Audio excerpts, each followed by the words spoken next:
As Ultrahuman is on the quest to build a stack of biomarkers for everyone to use and to optimize their health, it becomes imperative to understand how these biomarkers can potentially unlock a lot about your health and body. We want to drive these conversations so everyone understands this at a granular level and gets curious enough. Performance and psychology are one such aspect of life. If you can tap into these biomarkers, you're essentially unlocking a lot about your health. We're joined by Dr. Chris Friesen in today's episode. He's a clinical neuropsychologist and is board certified in EEG biofeedback, peripheral biofeedback, and heart rate variability biofeedback. In his years of research and experience, Dr. Friesen has used HRV as his focal biomarker and has clubbed this with his performance studies, helping us all to get deeper insights into our bodies. We asked Dr. Friesen how he stepped into the world of neuropsychology and how using a biomarker helps in performance and coaching. Although we have spoken about sleep extensively in the previous episodes, Dr. Friesen adds a new dimension to the topic by talking about how sleep, but lack of it, can impact performance with an added angle of HRV balance. We discuss the various existing tech in this space, helping you track your HRV. To conclude, Dr. Friesen gives away top 3 ways people can optimize their mental performance. So without further ado, let's deep dive. Hi, Dr. Friesen. Good to have you here. Such a pleasure to have you on the podcast. Yeah, thanks for having me.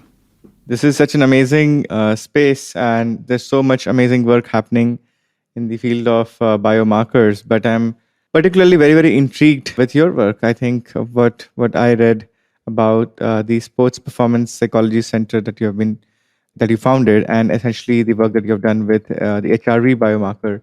So I'm particularly very interested, given there's a lot happening in this space. It's a very early space as well, given the fact that a lot of continuous measurement of HRV is very, very new, and its applicability as well. But before I actually go there, I would love to understand your journey a little bit. Like, how did you get here, and what was sort of like the backstory in terms of becoming somebody who's interested in biomarkers and who was interested in doing research here? Yes. So it goes back, when I was a teenager, I'm here in Canada, so hockey is our national sport. I played hockey as a goalie, which has a lot of psychological pressures. I was a poor student in school. I wasn't getting great grades. And I didn't have a lot of self-efficacy or belief in myself at the time. And I was higher on the personality dimension of what they call neuroticism in the literature. I have a book called Achieve. I call this susceptibility to negative emotions and stress. Half the population is high on this. The other half is low on this by definition. It's about 50 to 60% genetic.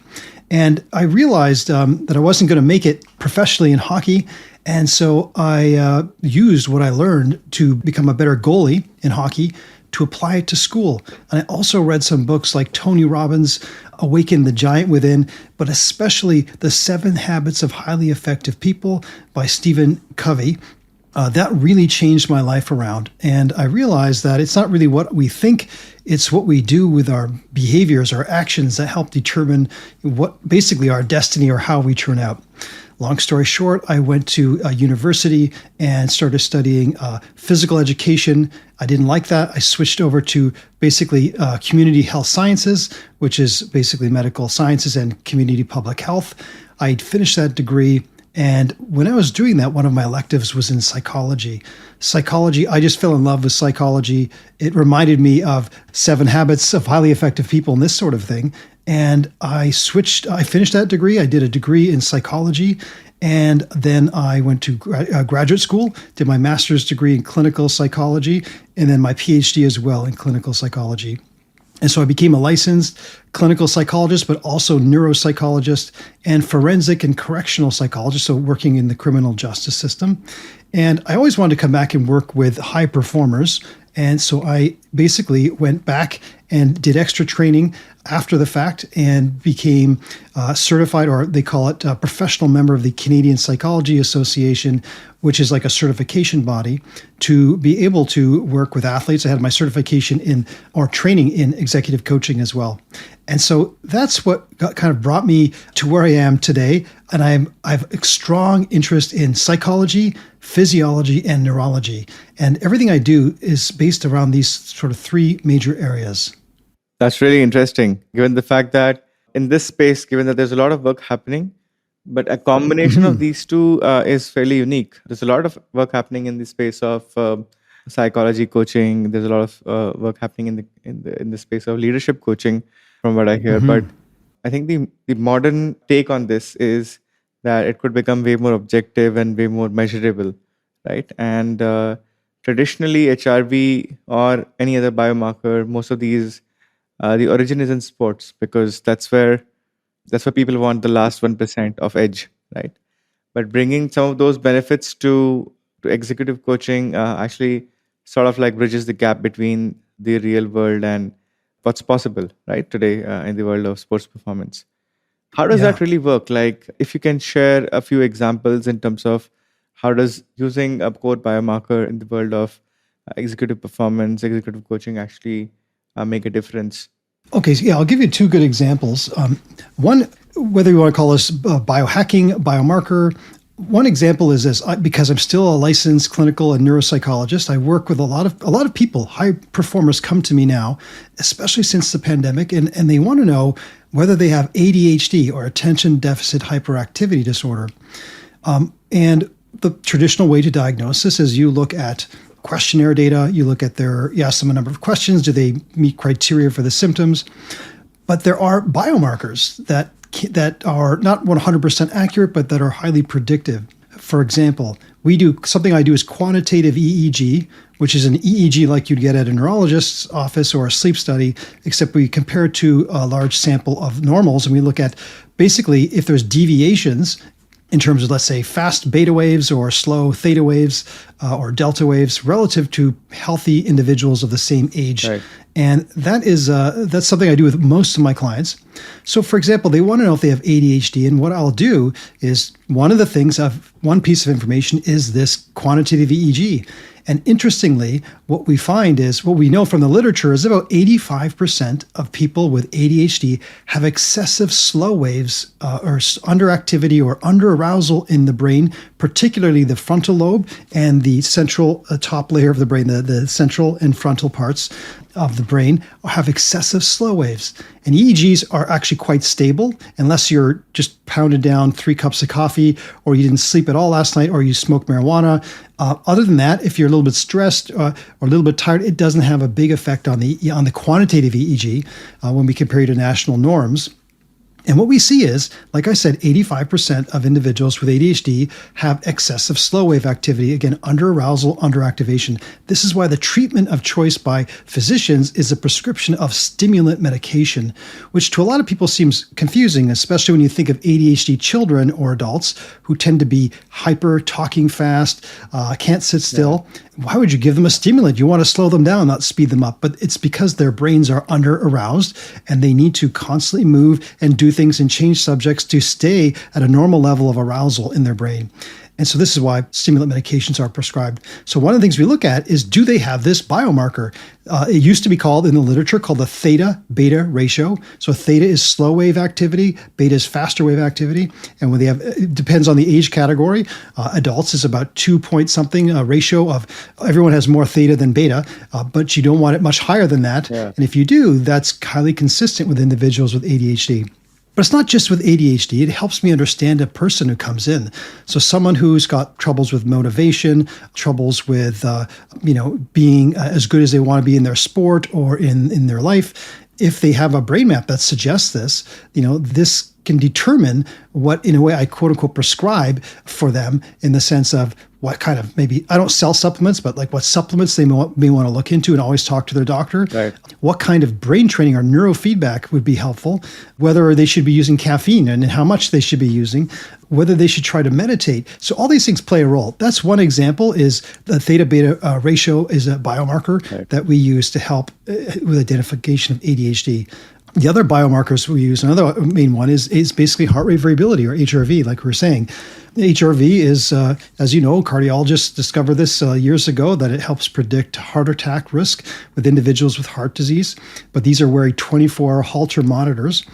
Then we know obstetricians use it to measure the state of the health of the baby in the womb. And exercise physiologists know that HRV, or heart rate variability, goes down when we are overtrained. And it's any high-level athlete should be measuring their HRV, preferably, in my opinion, with something like an Oura ring. I'm sure you're quite familiar with these. Yeah. You want an overnight measure, in my opinion, as opposed to measuring it, every day at 9 o'clock. Because there's so many factors that can affect that, whether you've gone to the bathroom, how hungry you are, how well you slept just before you woke up, whether you've eaten any food, all of these can, and whether you've checked a stressful email, can artificially affect your HRV. Sure. And so a longer overnight average is better. And of course, now we've known this for a long time, psychophysiology, or basically the profession that I'm involved in as well, we know that HRV goes down when we are psychologically stressed. Or, of course, we know if we're sick. So anything's wrong with our nervous system, our HRV drops. So knowing someone's HRV baseline, and again, you want to know this over a longer period of time. So ideally, the higher level clients that sometimes I work with will have an Oura ring or some sort of whoop strap or something they use that measures overnight HRV, and we look for deviations in that to help determine. Because some people, everyone's got a different baseline, like the RMSSD, which is the main HRV metric that, for example, Oura ring uses. This, some people, like mine, is on average 80 milliseconds, whereas some people it's 15, and they get really upset and think there's something wrong with them. But it's better to look at your relative change. So these are ways that we do use biomarkers in a way to help with performance. There's some other things I do. For example, I do something called psychophysiological stress testing. Right. And what that means is it's a standardized set of stimuli that's often used in research, but we use this with athletes, and we use this to measure stress levels. Sure. So essentially, we have someone come to the office, we sit them down, we use quite fancy equipment, and we measure everything from heart rate, sweat response, temperature, muscle tension, heart rate variability, and we do an EEG at the same time. Right. And what we do is we have them sit down for about 2 minutes with eyes open and eyes closed, doing nothing to get a baseline. And then we have these standardized stressors. I won't say exactly what they are. They're not traumatic in any way, but they're stressful things I need to do in front of a computer or with my assistant. And we measure what does their physiology do during the stressor, and what happens after each stressor. They have about a 70-second rest period. What happens after that? And so we want to know how they're doing. I'll give you an example. I did a lot of work with one of the local police services. I still work with a different police service right now. And we were following the high risk officers. So these are the specialty groups, like the homicide units, the tactical, which is the SWAT team, accident reconstruction unit. These are people deal with people who get badly injured in car accidents and pick up bodies, things like this. And they wanted me to check in on them every year. Traditionally, this is called safeguarding. Traditionally, this involves simply seeing a psychologist once a year, and the psychologist asks, "How are you?" And most of them, I know policing, most of them were going to say, "I am perfectly fine." And now what we did this for about 3 years. We stopped during COVID, but what we found was a lot of these officers would say they're fine. We do a psychophysiological stress profile. We'll see they're not as fine as they perceive themselves to be. And we give them feedback. We show them the graphs and we say, look, this is what we'd like. Your sweat response after this, during the stressor, we expect it to go up. When you're resting, we expect it to come down. The sweat response is a pure measure of sympathetic arousal or stress. Yeah. And you'll see like a lot of these, it keeps going up like a staircase over the test. And I say, like, this is interesting. So if this is a 20-minute test, imagine you're facing much more severe stressors throughout the day. You may not be noticing or be aware that you're having stress, but your body is having a hard time regulating this stress. So this was a real, like the officers love this because it was objective data that could help them see what they couldn't see. So these are just 3 examples of how I use basically physiological or neurological metrics to help people understand themselves. What's really fascinating is the fact that the biomarkers or the methods that you mentioned, the theta beta ratio, HRV, especially, these are both on the spectrum of performance. Of course, athletes do use it. And in some cases, you use the first one, the theta beta ratio, to detect brain activity, ADHD. At the same time, these are quite applicable for, apart from performance, your clinical diagnostics as well, which basically talks about the spectrum of these interventions, that it's the same human brain, it's the same nervous system. On one spectrum, you're optimizing for performance. On the other spectrum, there is disease or There is essentially how you can look at an ailment as well, especially. We see something similar, by the way, with the glucose biomarker as well. The glucose metabolism trends that we see on the platform for the same type of individual. I mean, the science is similar for everyone, essentially, right? That efficient glucose metabolism is a marker of a lower probability of a metabolic disorder, but at the same time, you can use the glucose biomarker to actually do your benefit, to cognitive benefit as well as your physical performance, especially in zone 3 workouts. Yeah. So we see that a lot of athletes actually have started using the glucose biomarker to improve their zone 3 workout. At the same time, when people regulate their glucose biomarkers, they reduce their probability of having a metabolic disorder, or somebody just wants to have much more stable energy levels. They work on their glucose levels by avoiding their crashes and oscillating glucose. So that's, I think, the most fascinating things about human physiology, that if you pull one string, everything else is connected. And one follow-on question on the theta beta ratio is that you mentioned that you can identify slow waves, right? Via the ratio, essentially, in this case, right? The theta beta ratio. So is this the same slow wave pattern that you detect in slow wave sleep? Yes and no. When you're in deep sleep, your brain goes more into what they call delta waves. So this is so if you were to rank brain waves in terms of speed or hertz or cycles per second, delta waves are usually between 1 and 3 or 1 and 4 hertz. So 1 to 4 times. It actually sounds fast. 1 to 4 times per second is actually, for the brain, is extremely slow. Theta waves are generally characterized between 4 and 8 hertz. Beta waves, or beta 1, is you basically between, I skipped alpha waves. Alpha waves are between 8 and 12 hertz. Beta waves, or beta 1, is usually between 12 and 18 or 19 hertz. And then higher beta waves, or high beta, is usually around 19 to 30, 35 hertz. And of course, there's gamma waves, which are 35 to 45, usually around 40 hertz. It's not as simple as the brain different speeds, because they actually come from different layers in the brain. Delta waves primarily come from the brain stem, deep in the brain, whereas beta waves are from the cortex, which cortex is Latin for bark. So this is the outer layer of the brain. This is the thinking parts of the brain. And so they come from different areas, but there are, as we know, ADHD is more theta waves. When someone's producing a lot of delta waves during the day relative to a normative sample, it's usually one of a couple of reasons. One is if you have any serious brain damage, this can cause delta waves, strokes, things like this. And we see, because I'm a neuropsychologist, I do see patients with severe brain injuries and strokes and things like this. Sometimes theta waves will look like, they'll show theta and not so much delta. Otherwise, delta waves, for example, which are really characteristic of deep sleep. And just to go back, of course, we produce all these brain waves all the time. It's just a relative ratio of the different ones, which ones are dominating. And delta waves, if you're showing this when you're awake, it could be a sign of serious sleep deprivation or serious sleep problems.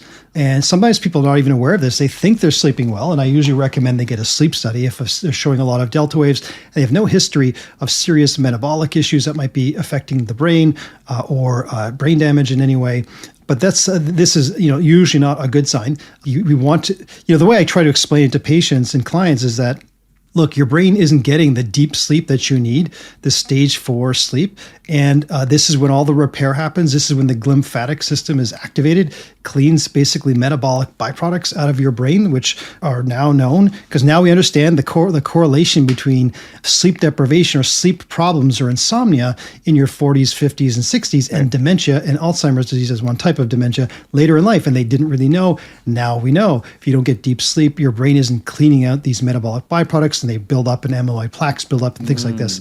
And so if you're not getting it at night, your brain is trying to do it in the middle of the day, and it's not going to be doing it very well. And it's also going to definitely affect your performance. You don't want a lot of delta waves going in your brain when you're trying to do anything that has to do with performance. So it's really, really interesting. What I do with relative to other neuropsychologists and sports psychologists, it's there is a subgroup of us in the world that do this stuff, but I love to look at things not from a purely psychological perspective. And there's people who do the brainwave stuff, the EEGs, the neurofeedback, and that's all they really focus on. And everything they try to explain, every behavior, every problem based on an EEG finding, I think that's taking it too far.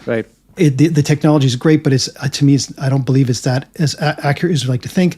It's always a combination of at least these three things: our psychology, our physiology, right? HRV, what we're putting in our bodies, caffeine, these sorts of things, our blood glucose levels, right? And our neurology, what our brains are doing. And so you need, if you want to be successful and you want to be a high achiever, ultra human, you need to be seriously considering all three of these areas to perform at your best. Yeah, I think the point on psychology is, I think, very, very accurate, that the fact that unless you have context of what's really happening in people and their lifestyle, just via biomarkers might just be contextless to a large extent.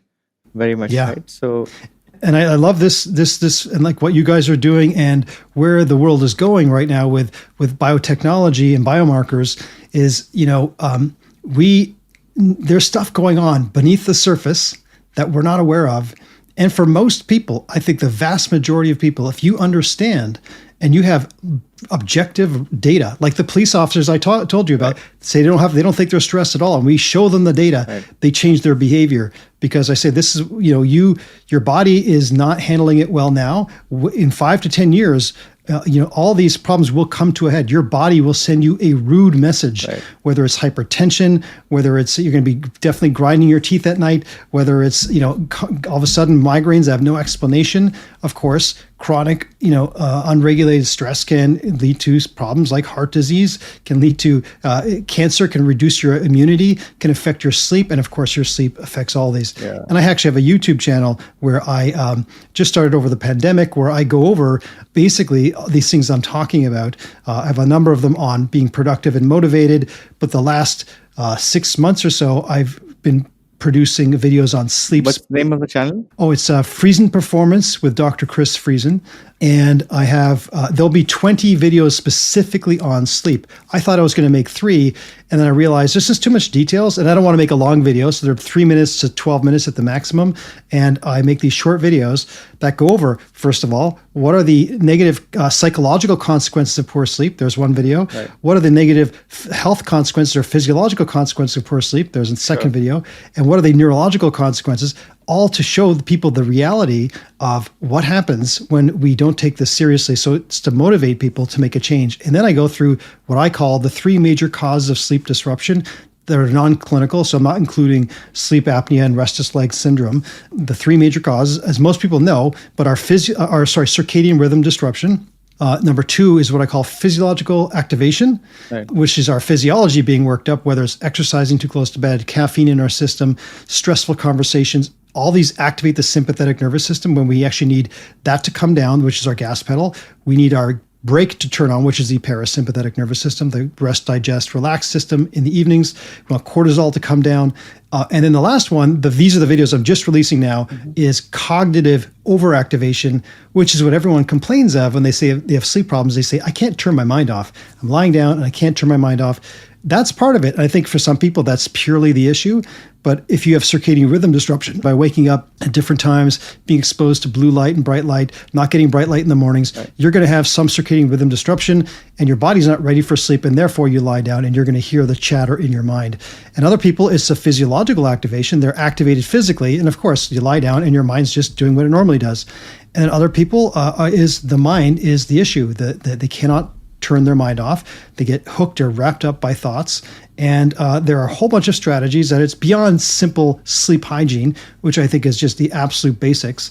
There, what supplements are helpful, what neurological strategies, heart rate variability biofeedback helps with physiological activation. So I go over these in short videos to help people understand, because once your sleep is done and you're not sleeping well, if your sleep is crap, you are going to be performing not well in your life. And of course, we have a delayed response. You might notice not functioning very well the next day, but it's again in 5 to 10 years when your body actually, you start to see the remnants of diseases coming out. I'll give you a quick example. One thing we know for sure, and I talk about this in one of the videos, is when we are somewhat sleep deprived, so sleeping like 1 hour or only 1 hour less than normal, you start to have cognitive problems. So your processing speed, your reaction time, your memory, things like this go down. But interestingly, people have no awareness of this. They have no insight in this. And so I knew this from the literature. And so we tested the police officers, the high-risk officers and the elite officers, their cognition, and we'd find out how much they slept before the tests, et cetera. Then we'd ask them, how do you think you did? Because I test them every year. They say, I think I did just as good as last year. And I think my brain's functioning just as well.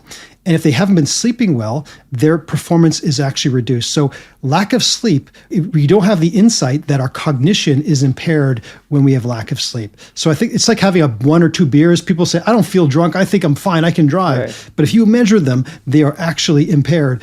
Maybe not as impaired as they could be if they're completely drunk, but their reaction times are slow, etc. And these are enough to cause accidents. Yeah, I think the fascinating part is that once that happens, you don't really know whether you have the problem or not. Yeah, because you don't have a baseline. Right, exactly. Like if you have chronically been sleep deprived, you don't know what normal is. Just like they wouldn't know. Yeah. Is your blood glucose high right now? Yeah. You don't know unless you have a measurement. Yeah, it's a little weird that a lot of literature around blood glucose and also around diagnostics around blood glucose is built around that why do you need blood glucose if you're not diabetic? And to some extent, the answer is that yes. Unless you know what your glucose levels are, how do you know that you're not diabetic? But I would love to extend this to the next level. That a lot of people so you start doing a lot of you can say craft tests on people, not to just look at their glucose but also their insulin. So when we go a level deeper, what started happening was that perfectly normal looking people, I know that BMI is not the right measure, but perfectly normal looking people, good BMI range, good body fat percentage, low visceral fat. Some of those folks, when we looked at their glucose, good control, completely within the range, and didn't seem like there was a problem. But when we looked at their insulin via a form of a oral glucose tolerance test done across 3 hours, sort of like a Dr. Kraft test, the story was completely different. The story was that their insulin levels were almost like 3 to 4x of where it should have been. And what basically was happening was that the glucose was rising and the body was overcompensating with more and more insulin. And because of extra insulin, the glucose would always look in the range. In fact, it would appear perfect. And for a lot of those people in their 20s and some of them are athletes as well, it would seem like, this is not a problem to solve because I don't really have a glucose regulation problem. But the problem is that their insulin has becoming inefficient over the last few years. And as they age, as they have more unregulated glucose, their insulin levels are going to rise further. And at one point in time, they can't really regulate their glucose. And when they sort of like realize this, it's already too late. Borderline type 2 diabetes. Yeah, exactly. Yeah, it's insulin resistance. Exactly. And this is the other issue that comes up, and you know more than I do on this, is the idea of using normative comparisons. Yeah. So, for example, it's like there's a reason why the standard American diet is called SAD. I don't think it's actually purposely called SAD, but it's a SAD diet, And so to say your blood glucose or your theta beta ratio is about average, that is not necessarily a good thing because our society is getting less and less healthy in a lot of ways. I'll give you a quick example of the theta beta ratio. So when they did all this research on the theta beta ratio, it was like very, very accurate to pick up ADHD. Normal people who didn't have ADHD don't show the theta beta ratio, like it's like 2% or something. What's happened though, newer studies, and I say this in one of my videos, I go over this, the newer studies are showing that it's not as discriminating between people who don't have ADHD and people who do have ADHD. And the reason is this. Since the original studies were like 20 years ago, the internet and cell phones and exposure to blue light, everybody is staying up later and their circadian rhythm is more disrupted. And so people's sleep is not as good as it used to be. Yeah. And so what happens is people who don't have ADHD are showing a positive theta beta ratio now that they didn't in the past. And if we just use a new normal, a new average, okay, for today, you're the same as everyone else today when it comes to the theta beta ratio. That doesn't tell me much because the whole society is getting sicker in terms of excess theta waves because of staying up later, getting exposure to blue light, etc. And so the biomarker has lost its sensitivity over time. But if you show positive on it, there's a very good chance you have ADHD. But if you score positive on it, there's you can easily not have ADHD as well. It could easily just be a sleep issue. Wow. And so this is the other thing. Like when you look at norms, if you just use the latest norms, is that, a good thing? Or should there be ideal norms of the healthy, it's like in neuropsychology, when I do testing of memory and processing speed, we have to use normative data for their age category, because let's say memory for a 55-year-old, an average memory is a lot worse than a memory of a 25-year-old. And so if I use 25-year-old norms, pretty much most people, like 90% of people who are over 50, are going to look severely impaired. Right. One of the issues that comes up, I haven't done this in a while. I used to do a lot more of this. I would be asked to do evaluations of physicians of their safety to continue to work. Because in Canada, at least where we are now, there's no mandatory retirement age. Right. And the question is, if I use younger norms, they're going to look quite impaired. But like, should a brain surgeon who's 70 years old, is it okay for his brain and his processing speed and his memory and his reaction time to be the same as a 7-year-old? Or do you want they need to be what we call a super ager, which is their brains are actually functioning like a 50-year-old or something like this. So the norms are what we compare it to, I think is important to think about. This is really interesting insight, because as the averages around us are actually changing because of what's happening in the society, in our lifestyle, in our habits all around, and the biomarkers you mentioned, very, very simple ones as well that we see here, like, for example, the triglyceride biomarker or the LDL biomarker. Right. It's designed for somebody else, totally different context, and it's not designed for whether you have inflammation in the body or not. It's not designed for that. It's designed for that individual of people, like group of people who were studied, what was the risk percentage, and if you're trying to optimize for health performance, some of those benchmarks might actually not even matter, because in this case you might need to be alarmed much earlier if your triglycerides are on the higher side, or especially for example things like LDL, the lipoprotein A versus lipoprotein B, totally different type of behavior. So totally resonate with what you just said. It's I think it's super. What I feel is that the verticalization of the performance domain has actually happened, right? And would love to learn more about Friesen Sports and Performance Psychology Center that you have been working on. But before that, I think one comment I wanted to make was that this verticalization has actually happened. This new domain has actually been created.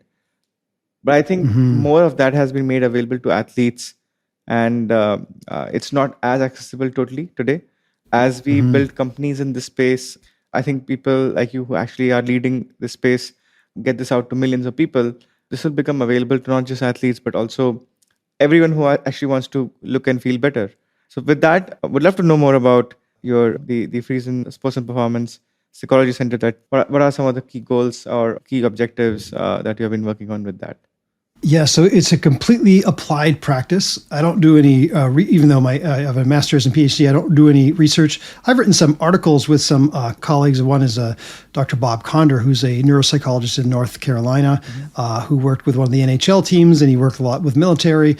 And we've done an article on, not a study per se, but more of a summary article on healthy brain aging. Right. And I talk about some of these things. And we also do one on concussions as well, because we do both a lot of that.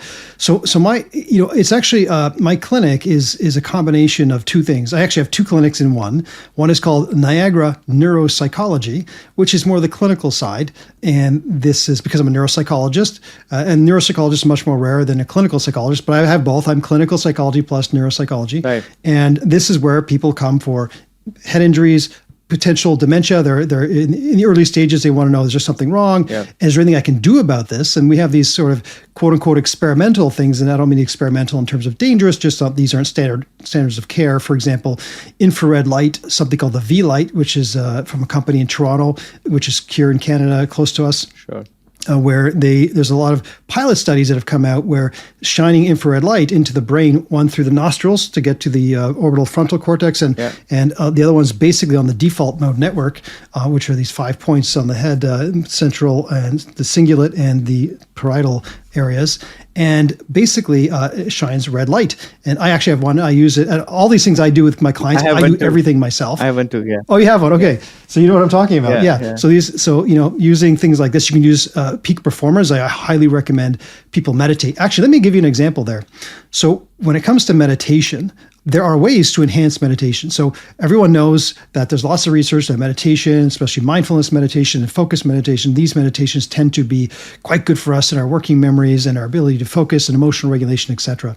And the problem is so many people say, I don't have time to meditate. Well, that's one issue. But then other people say, I can't meditate. It's too difficult for me. When we do an EEG, a QEEG to look at their brains, it's usually always the people who have excessive fast wave activity, the people that need it the absolute most. And there are a couple of ways to do this. And again, remember the psychological, neurological. So mindfulness meditation would be a pure psychological strategy. A physiological strategy would be heart rate variability biofeedback. And for any listeners who are listening or are trying to pick a device, there's 2 devices out there that are consumer grade. One is HeartMath. The company's called heartmath.org. They have something called the Inner Balance, and that is it can basically connect your phone through Bluetooth. It measures your heart rate variability, and you get instant feedback from your phone as you're doing it. So this has to do with something called respiratory sinus arrhythmia, which means your heart rate accelerates when you breathe in and decelerates when you breathe out. And when you do this, it basically exercises the vagus nerve, and you develop something called vagal tone. And there was actually a big study. There's a bunch of studies, but one of the interesting ones that came out recently was a meta-analysis in the journal Nature, which is the top. It's either Science, I'm pretty sure it's Nature, the top journal in the world, one of the top journals, and a meta-analysis for HRV biofeedback specifically for depression. So we know it helps with sleep. In one of my videos, I go over how to do this to help reduce physiological activation to sleep. Helps with mood. It helps with decision making. It changes blood flow to the brain. But this is something that when you meditate, if you have a hard time doing this, the people say, I can't do this. Well, there are aids that can actually enhance the meditation. So this is one. If you're not going to get a fancy app like that, sorry, the other one is, besides the HeartMath, the other one is from Thought Technology. It's a Canadian company, and they have a product called EVU, and it measures not only heart rate variability training, it's just for biofeedback. It doesn't measure your baseline. It measures sweat response, which is a pure measure of sympathetic activation or stress response, and temperature of your finger, all in one little Bluetooth sensor. You can get feedback while you do that. So those are the 2 best consumer grade ones. So that's one way, is to do your meditation through doing that breathing. And we know that meditation increases HRV, but nowhere close to the amount of HRV boost you get if you're doing 5 seconds in breathing, 5 seconds out, no breath holding, none of this box breathing. Psychophysiologists have been looking at this, trying to figure out what is the best breathing strategy to actually activate the parasympathetic nervous system. It's basically, for a vast majority of people, it's called the resonance frequency. It's 5 in, 5 out. Sometimes it's 4 in, 6 out, but it's on general, 5 in, 5 out, 10-second breath, plus or minus a second for most people, but it's usually around 5 in, 5 out. So that's 6 breaths in a minute. The other thing you can get is a free app like a Breath Pacer. I use the Kardia Deep Breathing app. Kardia is with a K. I believe you have to pay $1, I think, after the first week to get the bells and whistles. It's just an app that is a timer, and basically it buzzes or makes a tone, or you can look at the screen every 5 seconds. You can set the settings, and it goes, the way I use it, I at night at 9 o'clock, I sit down and I watch YouTube or videos or whatever I do, or I do some emails. I hold my phone and it buzzes every 5 seconds because I have the Kardia Deep Breathing app going. Buzz means breathe in through my nose, buzz, breathe out through my nose. You can breathe out through your mouth as well, but I just use the nose. There's some potential evidence that nose is better in and out. So it's in through your nose, out through your nose, every 5 seconds. I can do it for a whole hour doing this. It's basically exercising the baroreceptors, which have to do with blood pressure. And there's actually FDA products in the United States for this exact breathing, just for blood pressure reduction. So that's one thing. The other thing is, some people, if I do, especially do a brain map, you don't need a brain map to do this, but there are other aids like audio visual entrainment. And these have been around for a long time, decades, where these are goggles, they're opaque, you can't see through them, and they are flashing lights. So what it does, for example, alpha waves, which are between 8 and 12 hertz, when our brain produces dominant alpha waves, we tend to stop thinking.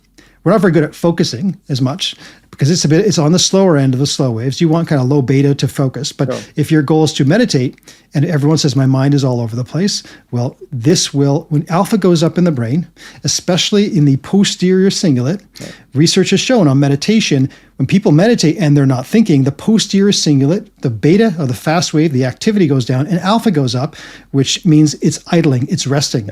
And I've done neurofeedback where I've hooked up myself to the computer and I would meditate, and there would be a tone every time my posterior cingulate would produce alpha. And as soon as I would meditate and just focus on my breath and notice the breath. And as soon as my brain stops to think, the tone goes up. And then I start to realize I'm not thinking, and the tone disappears. Wow. As soon as I think about the fact that I'm not thinking, and this was amazing because I knew what the research showed. There's a guy in I think it's Oregon. His name's Dr.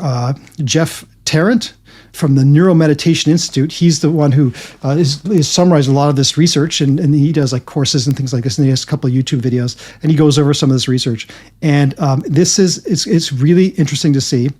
And so the audiovisual entrainment, so if you pump it at alpha, so it's flashing 10 times a second, and you're also getting binaural beats in your ears that are in line with the goggles. So that's why it's audio and visual entrainment, right. Because binaural beats on their own is not as effective as visual, and visual plus audio is better. After about 5-6 minutes, the whole brain will mimic. This is the entrainment effect, and mimic, and it'll go into alpha. And actually, I hadn't done it in a long time. Yesterday, I decided I was going to do it again. And I sat down and I did first 5 minutes, like cardia, 5 in, 5 out, right, just to get my HRV up. Yep. And, very quickly, I realized I kind of lost track of time. My mind wasn't thinking. It's meditation on steroids. Wow. So anyone listening here is saying, I can't get myself to meditate, consider getting something like an audio-visual entrainment device. The company I use is called Mind Alive. It's a Canadian company. They're the main manufacturers in this space. Cheapest product is a David Delight, I think it's called. And this has 10 different settings. But you usually, for meditation, you want to use something around alpha, 8 to 10 hertz. And that's the best way to go. Again, or do the breathing, or you can even do them at the same time. And so my point is that you can enhance these effects for the people who say they can't meditate. Yep. So it does help too, because often people say the complaint is, I can't just sit down and do nothing for 20 minutes. I don't have time for this. But if you're actually putting some goggles on, or you're hooking yourself up to a sensor on your ear for the HRV, it's different. You feel like you're doing something. It feels more active. So people are more likely to stick to it and do it. There's definitely you're using machines to actually improve your life, and there's a lot of controversy around machines when people say that, should you be dependent, and do machines actually improve your quality of life? But it's quite logical that machines have actually made life safer, convenient, and now they're getting into health to make health more accessible to people. The most fascinating part, though, for me especially, is the fact that traditionally when healthcare research was done, it was done on a group of people. Mm-hmm. Let's say it's a drug, and it has to be tested on a group of people, and there'll be a trial, and then people you'll see the results, and then you'll roll out the drug, right? That's what happened. What's happening is that a lot of this is actually becoming DIY, and there's a micro trial happening every time you use the platform yourself. And what's really interesting is that by the power of observation, because this is your own body, right? So if you can actually see positive effects yourself, that is as much validation you need to continue as anything else. So that for me is the most fascinating part, because then imagine it's not a single stream. It's not a lab that's actually just researching. I mean, obviously the labs will validate what's safe for people and what's not, and do it for millions of people. But at the same time, imagine millions of people contributing to the research as well by their own experiences. And that's going to be like the new era of how healthcare will evolve for people, potentially. Yeah. Another example that I like to use, in two of the videos I've produced so far go over this. One is in relation to getting yourself to sleep. And the other one is in relation to performance under pressure. Right. So I get a lot of people coming to me and say, look, I have this huge entrepreneur I have to pitch in front of investors. Can you help me feel no anxiety? Or I have people say, look, I'm going to the Olympics or the Pan Am Games or the Olympic trials, and I don't want to feel any anxiety. And of course I say, well, my thought is, and I try to explain this to them, the problem isn't that you have anxiety in those situations. The problem is you think it's humanly possible not to feel anxious in those situations. Feeling anxious is normal. And one of the things they do is, both with sleep, and we all fall into this, you basically try really hard to sleep, or you try really hard to control your anxiety. Right. And what we know is effort actually throws fuel onto a fire. Yeah. In other words, the more you try, the more your anxiety goes up. And I can tell this to people logically, but when I see people in person, it's perfect. And so this is one of the motivations I had to make these videos, because I need to show people in a way, because it was during the pandemic. I can't actually do it with them in person. And what I do is hook them up to the galvanic skin response, the sweat response. So these two little sensors on your fingers. It's a sweat response on your fingers. It's a pure measure of sympathetic arousal, the fastest, purest, easiest way to measure this. And basically, I show them a line graph on the screen, and it's going up and down. And I say, see, when this is going up, your body is activated. Your stress response, your sympathetic nervous system is activated, right, either through effort or stress or trying to control. I don't say the control thing yet. Yeah. And I say, when it goes up, that means stress. When it goes down, it means you're not feeling stress. And I say, I want you to try really hard, like you normally do, make this thing go down. And every time, pretty much, what happens? It doesn't go down. It goes higher and higher and higher. And I say, see, this is what I'm trying to tell you. The harder you try to control, the worse it becomes. Just like the harder you try to fall asleep, the less likely you will fall asleep. Sleep is a process of letting go. And I explained this in the video. Anxiety, the more you can try to control, the worse it gets. So you have to just allow it to be there. And then I finally say, and not everyone gets this on the first shot. I say, okay, now just observe this line going up and down on the screen, which is measuring your stress response, and stop trying to control it.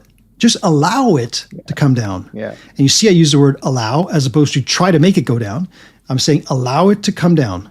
It's a gas pedal, and you press the gas pedal, and then you just take your foot off the gas pedal. You don't press the brake. That's a different system. Yeah. The turn on the brake, which is a parasympathetic nervous system, is you have to do something like slow diaphragmatic breathing, like 5 in, 5 out HRV breathing.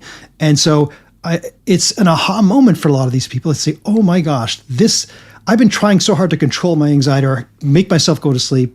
And so what we're doing is I try to explain to people, it's like an iceberg. We only see the top part. So our stress, we don't see this huge iceberg underneath the water, just like our stress, this line going up and up. You don't physically feel stress at all. You feel nothing at all. Yeah. It's not and goes till it's way up here. Then you're like, no, I can tell I'm stressed now. Yeah. This huge change in physiology was building and building, and you had no awareness. So we just remove the water. Now you see the entire iceberg. And then you train yourself to see, I'm now training by watching the screen. I can learn subtle variations in my stress response and catch it and let go before it hits the red line. It's before it hits above the water. And I'm like, okay, yeah, I'm stressed. I feel it.